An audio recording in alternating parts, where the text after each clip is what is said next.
Barcelona 5, Villareal 1. Yet another very chaotic game between these two teams. And this was a game where Hansi Flick rotated, especially the back line of Barcelona, a lot because these games are ramping up. There are literally 3 games a week being played, and it comes down to having to rotate. You need to give your main players rest. And I think with how chaotic the game was, it allowed many players to have more space to operate and show themselves. So I think it would be a good idea to discuss the Barcelona player ratings. And we're just going to go one by one, bang, bang, bang, bang, position by position, starting from the goalkeeper, Ter Stegen. Now, of course, Ter Stegen got injured, and it was a horrible injury, I'm pretty sure. I think he's out for at least 7 months. I'm just waiting for Barca to confirm that. But 1000%, it's a bad injury. And after the Monaco game, Ter Stegen came to this game and he did make some good saves, but it was nothing special, just a typical goalkeeper performance. Nothing too bad, nothing too good. It was like whatever. So I think Ter Stegen warrants just a textbook standard 6.8 rating, nothing special. Made like 1 or 2 saves, and that was that for him. He got injured. Now, if we go on to right back Koundé, who's played, I think, every minute so far this season for Barcelona, he has been immense. And I think today Koundé has been very good. He's absolutely everywhere. He never gets tired. He comes up and down the pitch. He runs, and Koundé, I think, deserves a 7.7 today. He didn't do anything special, but he was there. He was present, and he did log down that Villarreal left-hand side attack a bit. But this is where the rating starts to drop a bit because Barcelona put in Sergio Dominguez at center back, just some random La Masia player. He came in, Hansi Flick gave him an opportunity, and he was just off the pace. He didn't know what he was doing. He got beaten over the top and let the attackers run in behind him almost every time. He couldn't catch up. He didn't really know how to mark any man, let alone his man.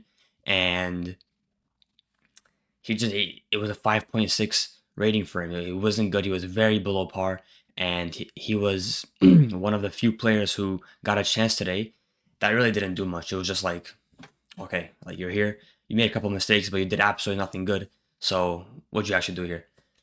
And if we move on to the next center back, Inigo Martinez, who's played most of the minutes this season as well, and he's had to step up a lot because Christensen's injured, Koundé's playing right back, Araujo's injured for a while, so he's had to come and be the leader of his defense, especially at center back.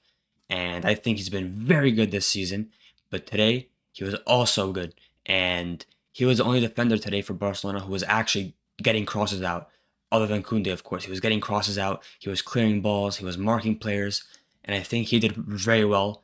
So I would give him a 7.8. Inigo Martinez was, I liked him today. And if you go to the left back position, where it was another rotation for Barcelona, Flick put in Gerard Martin, once again some random La Masia player, and he gave Balde some rest.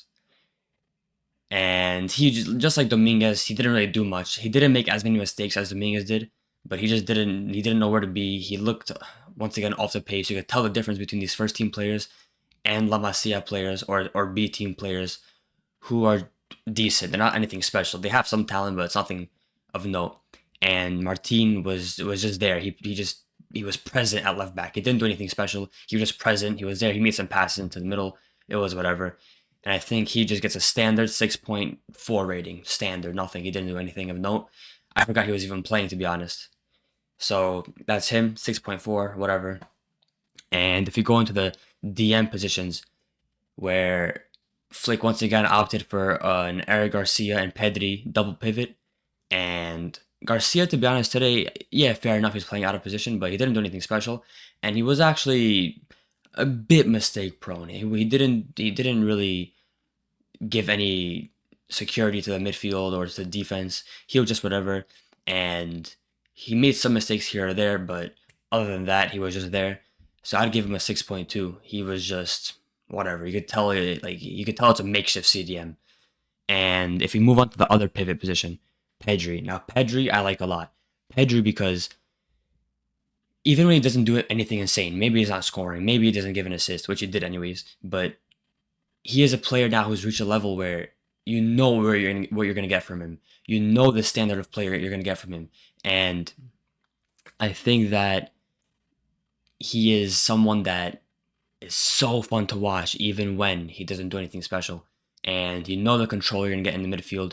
You know he's gonna at least hit players in between lines near the 18-yard box. So I think he deserves a 7.9 today. Nothing crazy he did. He gave an assist, but he did nothing special.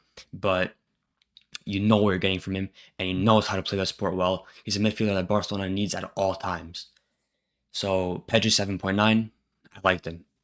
Now if we move on to the attack, if you start off with the attacking midfielder that Hansi Flick changed today as well, he put in Pablo Torre. He gave him an opportunity, and Pablo Torre, out of all the changes that Hansi Flick made, he did spectacularly well. He came on, he gave an insane assist to Lewandowski. He masked it as if he was going to pass the ball wide to Lamine Yamal, but he slipped the ball through down the middle to Lewandowski, and Lewandowski with a nice finish. That entire play, that entire attack for Barcelona was just orchestrated at warp speed, and that is the kind of football I want to see.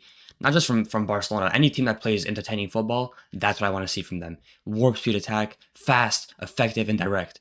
And that's what Pablo Torre did. He also scored a goal similar to almost first goal for Barcelona, where he cut in with his right foot and he shot it with his left far post. Wonderful strike from him. He gave Barcelona a 2-goal lead, and he did extremely well. I think he deserves an 8.6 today. Torre did very well. Second half, he was like whatever. First half, he was spectacular. So he deserves an 8.6. And even when he didn't do anything crazy with the ball, for example, in the second half, you can still feel him there. You can still feel him as an option in the midfield for Pedri or whoever is there deep or lying to give him the ball. So 8.6 for Pablo Torre. He was very good today. Now if we go to Lamine Yamal was this kid, not even guy. This kid is insane, man. To be 17 and literally be top three, if not the best player in the world, is ridiculous. And we're talking about youngsters here. 17 is crazy. Fair enough if he was 19, 19, he's had maybe some years under his belt. This kid is 17, man. Like, he is literally, he should be a junior or senior in high school. That is literally insane, the level he's playing at. And he, like Pedri now, has reached a level where you know we're going to get. He didn't score today. He won a penalty, though. He gave an insane assist to Rafinha for Rafinha's second goal. And you know what you're going to get. You know how good he's going to be. And today, Lamine Yamal once again showed how good he's been this season, how good he's been in his short career so far. I'd give him a 9.0. He has been absolutely insane. Now, if we move on to Rafinha, who played once again on the left, but he did drift a bit more to the right this game. He did do that a lot more. He didn't start the game too well, but as the game progressed, he became more comfortable. He knew his role more, and he ended up scoring 2 goals. And for that reason, Rafinha, I'd give an 8.7. He wasn't insane the whole game, but he did enough to warrant that rating. He was very good, and he's someone who provides a lot of effort for the team. He's pressing all the time. He never gets tired, and for that to be the case, which it is, late in the game, in the 90th minute when Barcelona has a 4-goal lead, for him to be pressing like that is just very important. It gives the team a better mentality, and it gives the team more stability for the midfield and defense. So 8.7 for Rafinha, he was great. Now if we end off the starting 11 with Lewandowski at number 9. Lewandowski played better today than some of the other games he's played recently, but he scored 2 goals. The second goal was a bicycle kick, of course. Open net. It didn't actually jump. He just fell to the floor and hit it backwards. He scored 2 goals. He missed a penalty. Overall, his play was a bit better. He wasn't anything crazy. He wasn't doing anything crazy. But I think Lewandowski deserves an 8.2. And it's because he did well. He didn't do anything crazy, of course. I think it's a well above average rating. And I think the 2 goals push it to that. If he didn't score 2 goals, he'd have an obviously like a 7.7 or whatever it was.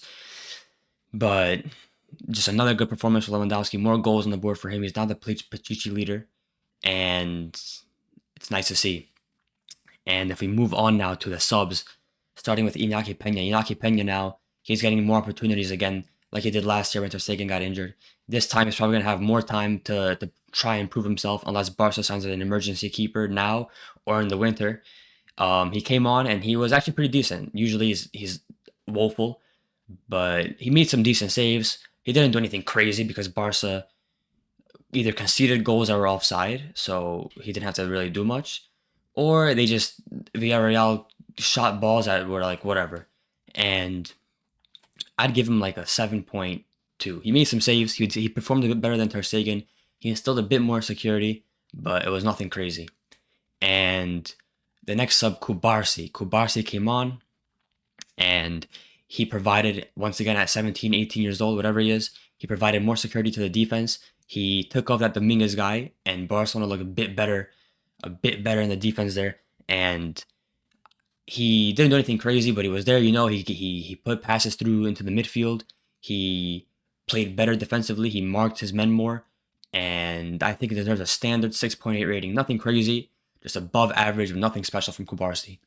And if we move on to Casado, now Casado came on for Pedri. He gave Pedri some rest, which is much needed. Pedri was he was burnt out from that Monaco game where he was running like crazy the whole 90 minutes after Garcia got an early red card.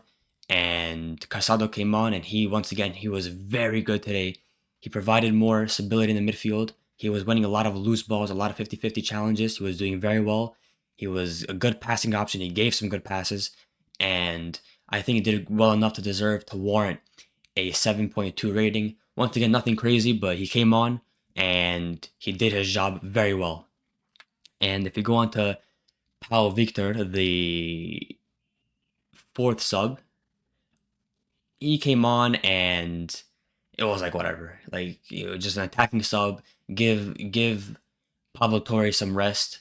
He didn't do anything special. He was just there. He put some pressure on the players here and there. He was running a bit, but on the ball, he did give Rafinha an assist, but it was nothing special. And I think because of the assist, it could bring his rating up to like a 6.9. But other than that, it wasn't anything special, and it was just like, here you go. Here's some minutes to play. We're winning up by 4 goals. Here you go. And if you finish this rating session off with Hector Fort, who came on a bit later. Hansi Flick didn't give any minutes to Ansu Fati today, because of course he had to put in Pena, so that took one of the subs off.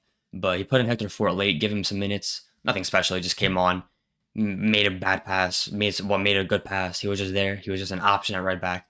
But by the time he came on, Barcelona were just they ran away with the game, so it was nothing special. And I just give him a standard 6.1 rating. That's what he deserves. He didn't do anything special. If anything, he made one mistake, so I think that's what he deserves.